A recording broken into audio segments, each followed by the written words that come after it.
Diz que eran pensantes, queremos dicir que son odiantes. Esa junta de depredadores, con Alberto I, un destrozador afronto. Chavo Peixe decía, acabó su bilingüismo, y llega a Galicia con club. Y así, vimos vivir únicos, uniformes,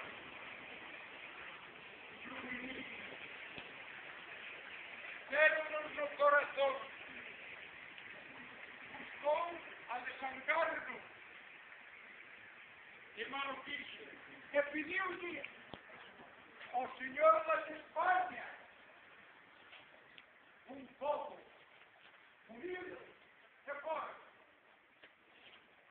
Conseguiu perder um povo dividido, pero mais forte que nunca. O povo do galego, unido sim, não mesmo.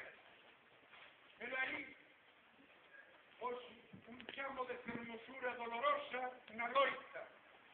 En este encontro noso, potente, convergente, na estrada capital, cordobesa, por la Dolada, por la terra de Montes, por de Cunti, por de Salva,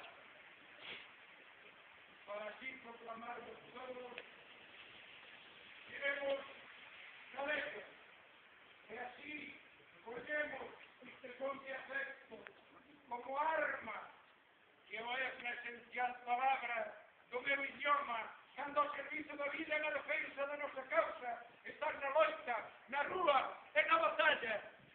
E así collete a ti, respiro do meu povo, alento, para que se poida expresar sentido,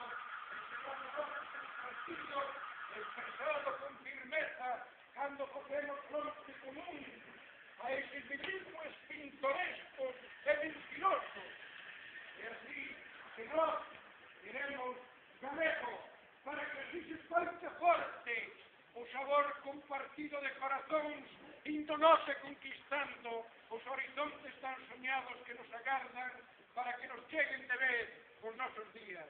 E así que nós queremos galegos para que os son milenarios do noso povo na nosa lingua se fagan voces de vitalidade solidarias que ninguén foi quen de destruir, nin tampouco será foi quen de desterrar. Queremos galego, e cédele a palabra ao home da Golada, de Quián, amigo sempre, primoroso militante da nosa